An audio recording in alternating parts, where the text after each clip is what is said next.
Apa itu aib? Aib adalah celah, cacat, nista, noda, perilaku hina, atau ada juga bermakna kiasan, yaitu orang di muka. Biasanya digunakan dalam kalimat bagaikan menaruh orang di muka. Melalui kalimat itu yang bersangkutan sudah dibuka aibnya, hancur lebur martabat dan nama baiknya, seakan-akan sudah runtuh hidupnya disebabkan aibnya dibuka atau tersebar.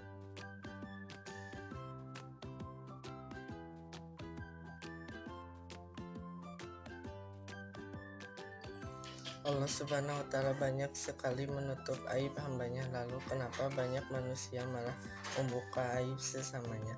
Setiap manusia tampil dengan kelebihan dan kekurangan itu, sifat dasar yang dimiliki setiap orang. Hal terbaik yang dapat dilakukan seseorang sepanjang kehidupan adalah terus menemukan kelebihan dan di saat yang bersamaan mampu mengurangi kekurangan dirinya. Di antara kekurangan itu muncul aib-aib yang harus ditutupi dikarenakan berbagai macam sebab dan alasan. Jika ditinjau dari sifatnya, aib dibagi menjadi dua, yakni yang pertama aib zohir, yaitu aib yang nampak dan dapat diketahui secara lahir. Jika diperhatikan betul, misalnya cacat pada barang-barang perdagangan, contohnya buah-buahan yang busuk. Yang kedua, aib tersembunyi, yaitu aib yang tidak nampak karena disembunyikan, tidak terlihat meski sudah diperhatikan betul-betul. Misalnya, beras yang sudah dicampur antara beras premium, super, dengan golongan yang biasa. Semuanya tidak kelihatan jika tidak diurai atau dibuka semuanya. Kedua aib inilah yang ingin disembunyikan dan ditutupi. Aib dan medsos. Dunia modern dengan kecanggihan teknologinya menambah beban lagi bagi manusia, meskipun melalui teknologi pula manusia dimudahkan hidupnya. Di titik inilah pentingnya teknologi itu tetap dipandu oleh agama dan aturan moral, sehingga orang tidak mudah menyalahgunakan teknologi. Di antara penyalahgunaan teknologi adalah orang begitu mudah membuka aib orang lain. Hal ini boleh jadi dilatar belakangi adanya rivalitas ataupun persaingan, persinggungan, atau kepentingan. Bahkan sifat iri dengki yang dimiliki.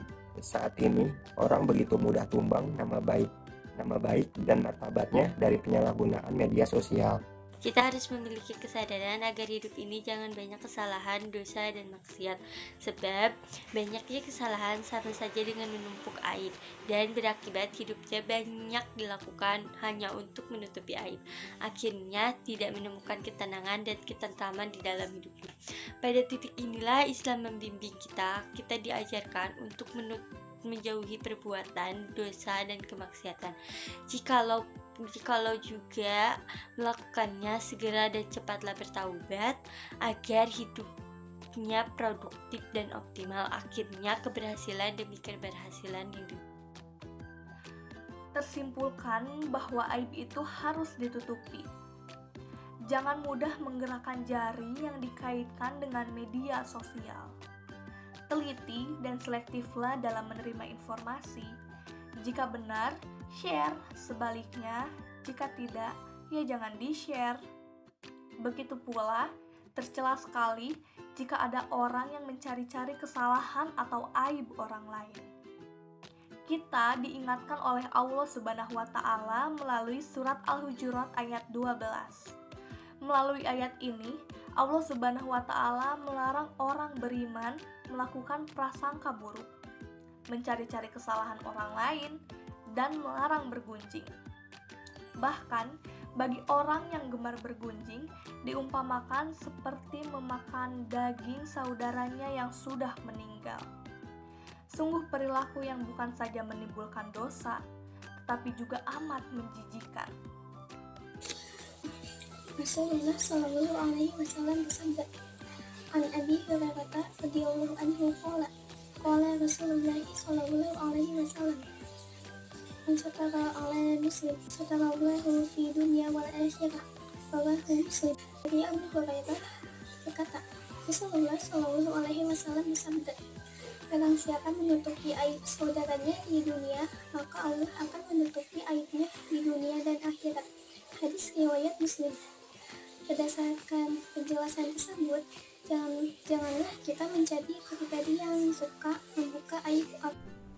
Hukum menyebarkan aib orang lain jika tidak ada alasan yang meyakinkan, maka hukum menyebabkan aib orang lain dalam Islam adalah dilarang karena tindakan menyebarkan aib tersebut termasuk dalam ghibah yang diharamkan dan dianggap sebagai dosa besar.